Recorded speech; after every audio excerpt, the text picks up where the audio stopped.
What just happened in this courtroom has left Hollywood reeling as alliances crumble, friendships collapse, and shocking betrayals surface, with names like Blake Lively, Justin Baldoni, Ryan Reynolds, and even Taylor Swift pulled into a storm so explosive it threatens to reshape the entire industry forever. The story begins not with a whisper, but with a thunderclap inside a courthouse where expectation hung heavy in the air, and every observer assumed the day would pass uneventfully, yet within minutes. The atmosphere shifted and the script flipped, turning what should have been a routine pretrial hearing into one of the most shocking spectacles Hollywood had ever seen: the request for a gag order, something legal experts had predicted would glide through the system without resistance, was denied outright in an instant, sending shockwaves rippling through the room and beyond. Reporters who had shuffled into the gallery expecting dull procedure suddenly leaned forward, scrambling to capture every detail as murmurs of disbelief surged through the crowd, because this was not just a small procedural hiccup. This was the ignition point of a cultural explosion that promised to shatter reputations, expose hidden alliances, and test the strength of friendships forged under the glittering lights of Hollywood premieres. The denial of the gag order opened the floodgates, allowing every player in this unfolding drama to speak freely. And in that moment, it became clear that Blake Lively's team had not come merely to defend her reputation. They had come to launch a counteroffensive and aggressive plan timed to coincide with Valentine's Day, a date chosen not by chance but for maximum symbolic and strategic impact. Because Valentine's Day is not just a celebration of love, it is a moment when the world watches with heightened emotion, and by setting the deadline there, Blake's lawyers sent a coded message that they were prepared to deliver heartbreak in its rawest form to opponents who underestimated their resolve, and immediately speculation spiraled throughout the industry.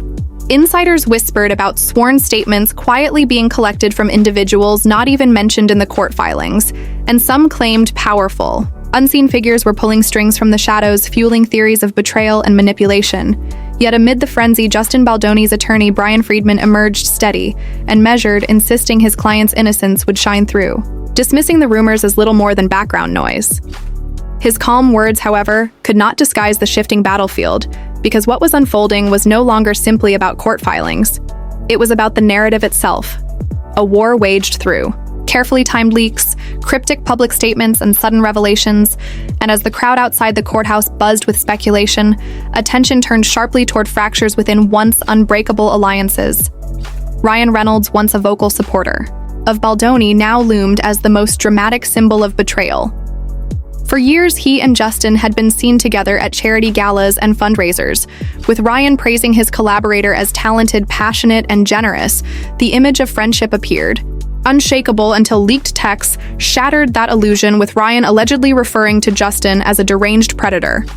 A reversal so shocking and so abrupt that fans were left breathless, wondering what had sparked such venom in private messages.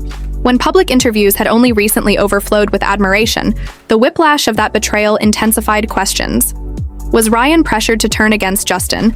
Was there information withheld from the public that drove the collapse? Or had the machinery of Hollywood politics orchestrated a narrative shift designed to fracture Justin's base of support?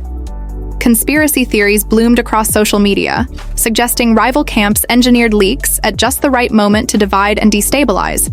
But as the noise grew louder, Blake Lively herself stepped into the spotlight, transforming from admired actress into fierce protector.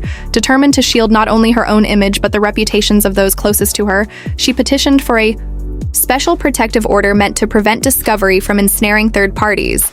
And the implications were staggering, because it suggested that even the world's most untouchable icons could find their private lives pulled into the courtroom. And one of the most shocking names whispered as potentially vulnerable was Taylor Swift, whose mere mention sent fans into a frenzy, demanding to know if the pop superstar might unknowingly be swept into a legal battle with consequences far beyond anything she signed up for once. Taylor's name entered the conversation. Everything escalated public interest, skyrocketed as theories multiplied, and as reporters scoured court documents.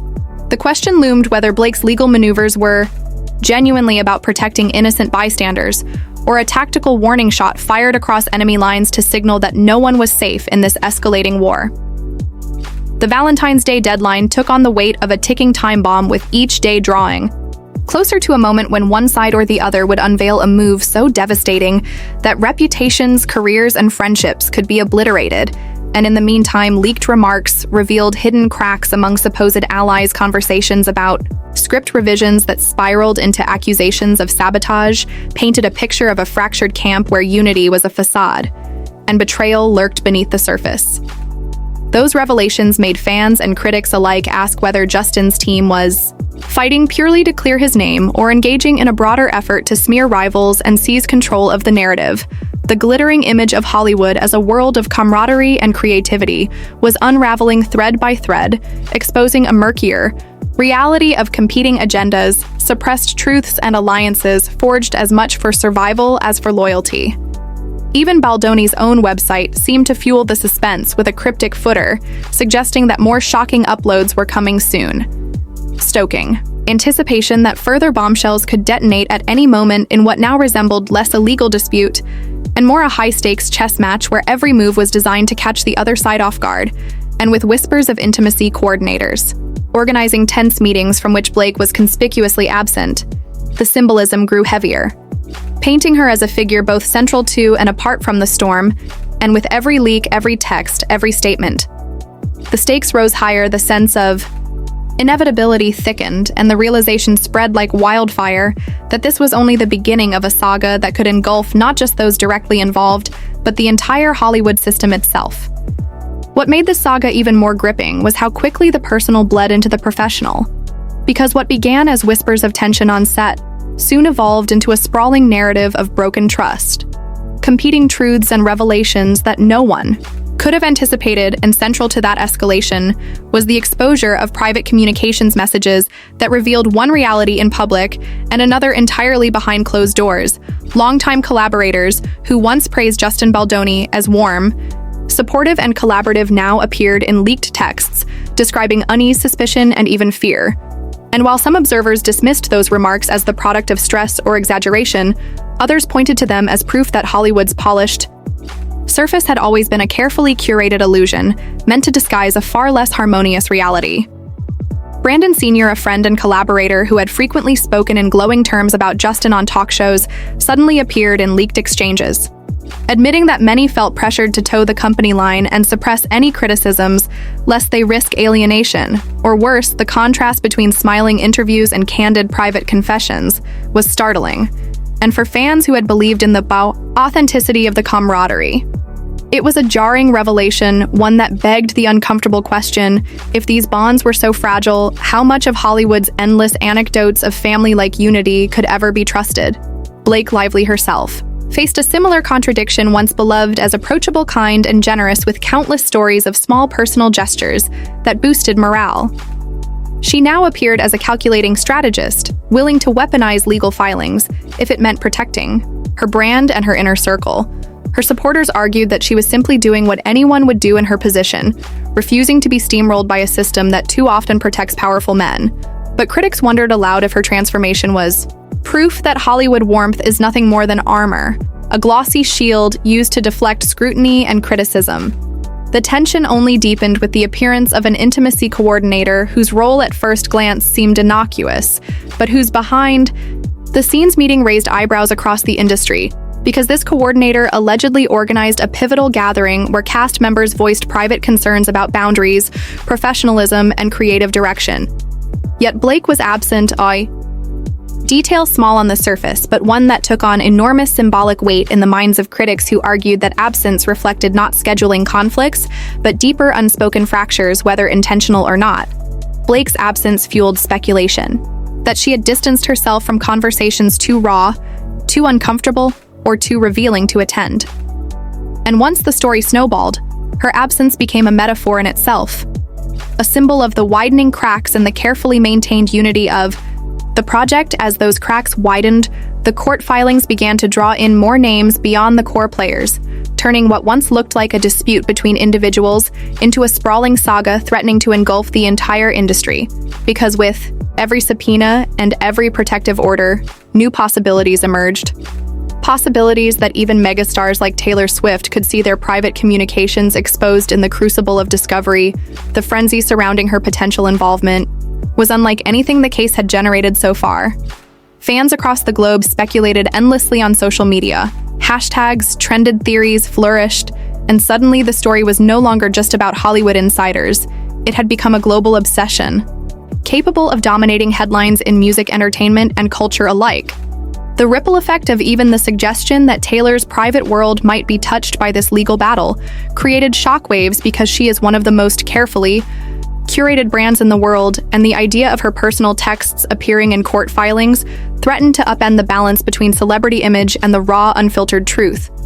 But while the public was consumed with speculation behind the scenes, the strategies of the lawyers grew sharper, more complex, and more ruthless, with Blake's team promising by Valentine's Day to unveil filings so devastating they could flip the narrative entirely. Some insiders whispered that they were preparing to submit sworn statements from allies once thought loyal to Justin. Statements that would paint him in a light so dark it could be impossible to recover. Others suggested the opposite, that Justin's side was sitting on evidence, videos, emails, documents capable of exposing contradictions in Blake's claims and demolishing her credibility altogether. It became a waiting game, a high-stakes poker match, where both sides hinted at devastating hands, yet refused to lay their cards down until the moment would generate maximum impact. And in that waiting game, the media became both player and pawn, fueling speculation with every leak, amplifying tension with every rumor, and transforming the court of law into a parallel trial in the court of public opinion. Every late-night interview from the past was re-examined, every photograph scrutinized for signs of fracture, every old anecdote replayed as potential evidence of deeper disputes, and this obsessive recontextualization of the past only added to the suspense because it made clear that no one was safe from reinterpretation.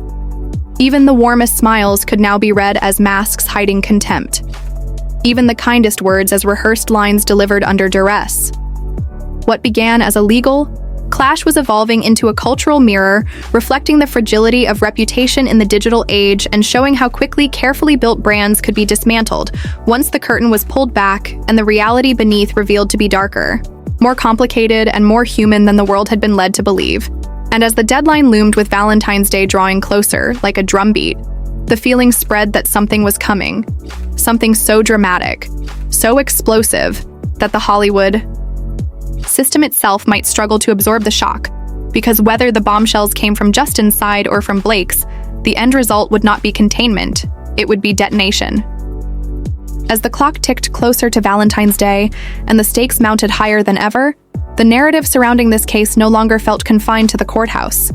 It became a storm sweeping across Hollywood boardrooms, studio backlots, and the digital spaces where fans dissected every rumor, every leaked text, and every speculative headline. And within that storm, new fractures began to surface in places few expected. One of the most startling twists came with the revelation of how deeply crew members had been pulled into the conflict. Once invisible figures who had worked quietly behind the scenes now found themselves sought after for testimony. Every detail of their non-disclosure agreements, questioned every whispered comment. Suddenly magnified into potential evidence, some confessed privately to feeling torn between loyalty to their employers and fear of being caught in the crossfire, their unease adding to the growing sense that the conflict had spiraled far beyond what any single person could control. Meanwhile, the leaked exchanges continued, and each one peeled back another layer of the polished Hollywood veneer. One moment the public was reading glowing interviews describing harmony and warmth, and the next, they were staring at private admissions of distrust, dissatisfaction, and even subtle accusations of betrayal. The contrast was dizzying, forcing fans to grapple with the idea that the stars they idolized might not be who they seemed, and that the industry built on carefully constructed images was at its core a place of fragile alliances and hidden resentments. Ryan Reynolds' reversal remained one of the most shocking betrayals in the entire saga, because it symbolized in starkest form how quickly loyalty could collapse. His words, once full of admiration, now transformed into barbed private remarks describing Justin as unstable and dangerous.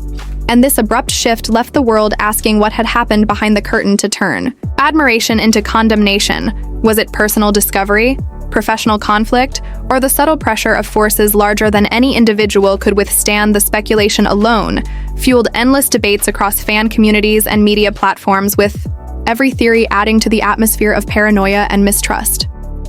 Blake Lively, on the other hand, leaned fully into her role as strategist, not simply reacting to Justin's maneuvers. but dictating the rhythm of the battle with her promise of a Valentine's Day counteroffensive. She effectively weaponized anticipation itself, turning the passage of time into a tool of psychological warfare. Her request for a protective order framed as a shield for friends and allies carried with it an implicit threat. That discovery could reach even the most powerful figures in entertainment, and the mere whisper that Taylor Swift's communications might be touched by the case ignited a media wildfire, because Taylor's brand is not merely celebrity, it is empire, and the risk of her being pulled into messy legal filings turned an already combustible situation into a cultural obsession. Every entertainment outlet, every gossip blog, every social feed was alive with speculation about how deep her involvement might go, whether real or imagined, and that speculation itself had power. It expanded the scope of the case beyond Hollywood, insiders making it a matter of global interest. But while names like Taylor captured headlines, the deeper intrigue remained, rooted in the contradictions between public presentation and private reality. For years, Blake had been celebrated as a figure of warmth, kindness, and generosity. Stories circulated about her thoughtful gestures and her ability to bring comfort to castmates. Yet now she was portrayed as a fierce tactician prepared to release documents that could devastate reputations and ruin careers. Similarly, Justin's website, which had once been a hub for creative projects, transformed into a platform for cryptic hints and promises of future uploads designed to keep the public guessing. Each update felt like a chess move, designed to unsettle opponents while drawing fans deeper into the unfolding spectacle, and with every move the sense grew that this was not simply a legal clash, but a cultural event. A drama unfolding in real time with millions of viewers worldwide acting as both audience and jury. The leaks surrounding the intimacy coordinator added another layer of intrigue because what might have been dismissed as a procedural role now symbolized deeper tensions within the cast. The meeting that the coordinator organized was described as pivotal, an opportunity for performers to voice their concerns and demand accountability. Yet Blake's absence loomed large, a void that critics interpreted as evidence of fracture, whether intentional or coincidental. Her absence became symbolic, a crack in the image of unity that had been carefully cultivated for so long, and once symbols take hold in the public imagination, they are nearly impossible to dislodge with every new leak. The divide between perception and reality widened, and the media amplified that divide, replaying old interviews, juxtaposing smiles with leaked frustrations, highlighting laughter alongside confessions of discomfort until the illusion of harmony seemed impossible to believe anymore. The fallout was not limited to those at the center of the case. As the media frenzy expanded, other celebrities found themselves asked where they stood. Industry insiders whispered about who might be subpoenaed next, and fans debated endlessly whether this was the moment Hollywood's carefully balanced culture of secrecy would finally collapse under the weight of its contradictions. Every revelation added to the sense of inevitability, that something massive was coming, that the Valentine's Day deadline was not simply a date on the calendar, but a trigger for detonation. And as time dwindled, the question that consumed everyone, from fans to executives, was simple when the bombshell finally dropped: whose reputation would survive the blast, and whose would be reduced to ashes. As Valentine's Day loomed closer, the sense of inevitability hung like a storm cloud over every corner of Hollywood corridors that once hummed with lighthearted gossip, now buzzed with whispers of subpoenas, leaked texts, and the looming release of documents that could fracture alliances built over decades. The court had become the stage, but the true theater played out in the media, where headlines turned speculation into truth and rumors into currency. The public waited with bated breath for the counteroffensive that Blake promised, and every hour of silence seemed louder than the one before. For Justin Baldoni, the countdown was a trial of its own, caught between defending his reputation and maintaining the creative vision that had once defined him. He projected defiance in carefully crafted statements, but privately, insiders described him as a man under siege, struggling against a tidal wave of narratives he could not control. The tension grew worse with every re-examination of his past, every former colleague reinterpreting old interactions through the lens of the present. Suddenly, a laugh shared years ago looked sinister. A compliment sounded manipulative, and the narrative turned every ordinary moment into potential evidence. Ryan Reynolds' betrayal remained one of the most dissected twists, not just because of what he said, but because of what it symbolized if Ryan could reverse his stance so quickly. What did that say about the fragility of loyalty in Hollywood, where friendships often doubled as professional strategies, and silence could be more valuable than truth? His reversal was not just personal.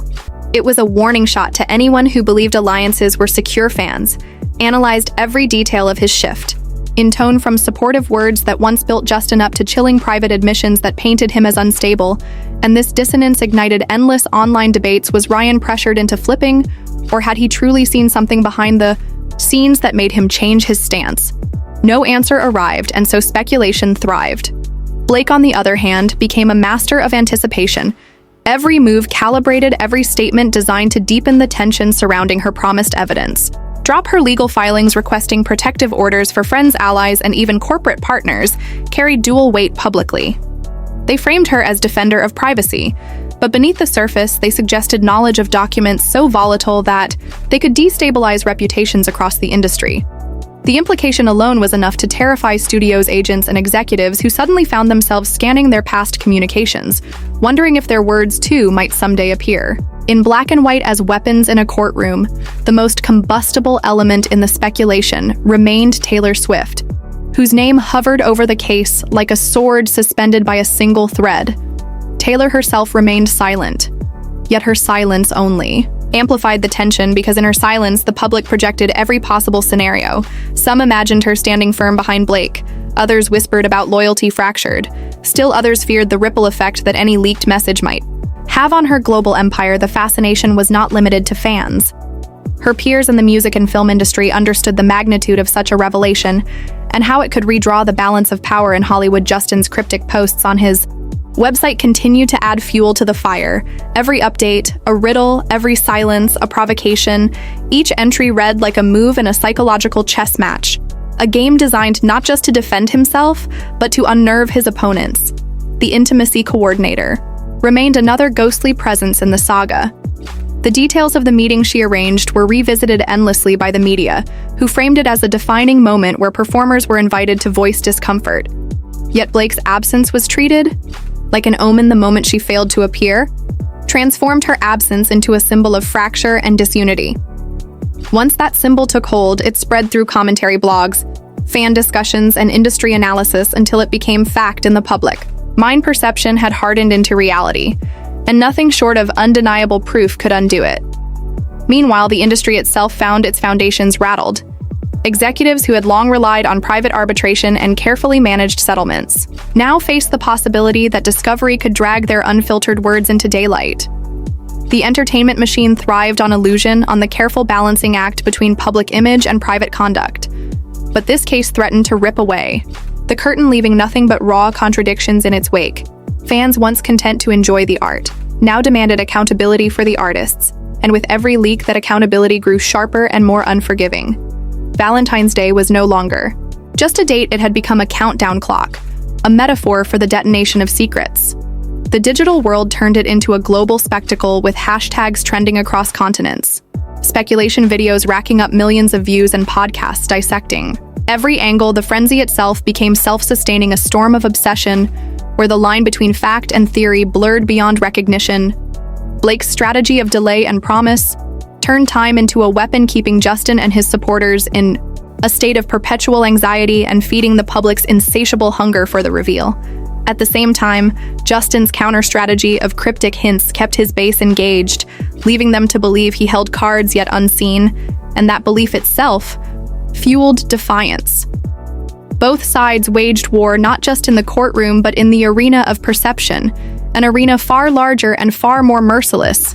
The Hollywood community watched with dread as names floated in the air like targets waiting to be struck. The fear was not just about reputations, but about precedent. If this case could pry open private communications of stars of this magnitude, what safety net remained for anyone else? The illusion of invulnerability that had long shielded Hollywood. Elites began to crack, and through those cracks poured the anxiety of an industry suddenly confronted with its own fragility. When Valentine's Day finally arrived, the sense was not one of celebration, but of dread. Every media outlet in the world prepared for the detonation. Fans flooded timelines with theories. Countdown clocks ticked in real time. And Hollywood itself seemed to hold its breath, because when the bombshell dropped, it would not only redefine careers and friendships, it would alter the very balance of power in an industry built on secrets, illusions, and fragile trust. And no one, not Blake, not Justin, not Ryan, Not even Taylor could escape the fallout that was about to begin. In the end, this saga was never just about one lawsuit or even about the strained relationship between Blake Lively and Justin Baldoni. It became a mirror reflecting the fragile foundations of Hollywood itself, an industry that thrives on image illusion and unspoken agreements suddenly forced. To confront what happens when the private world of whispered confidences leaks into the public arena, the betrayals cut deep, the leaks cut deeper, and every reversal, every revelation became part of a larger narrative about power perception and the high cost of secrets in the modern era. Ryan Reynolds' sudden shift served as a warning that loyalty in this business is conditional. Taylor Swift's looming presence proved that even those untouched by filings could feel the weight of association, and Blake's calculated delays showed how anticipation itself can be weaponized, just as Justin's cryptic defiance revealed the desperate measures of a man fighting for survival. The intimacy coordinator, once a quiet figure, became a symbol of fracture and absence, while the crew members forced to revisit non-disclosure agreements embodied the collateral damage of a war far larger than themselves. What made this saga so gripping was not only the possibility of evidence dropping, but the realization that Hollywood's most carefully constructed facades could crumble in an instant, and the fallout would not be contained within court filings or industry boardrooms. It would play out in the open, with the world watching. Valentine's Day became the countdown, not to love, but to detonation. And when the dust finally settles, the only certainty is that the industry will never be quite the same again. Because in Hollywood, secrets are currency, and once spent, they cannot be reclaimed, only measured in the ruins they leave behind.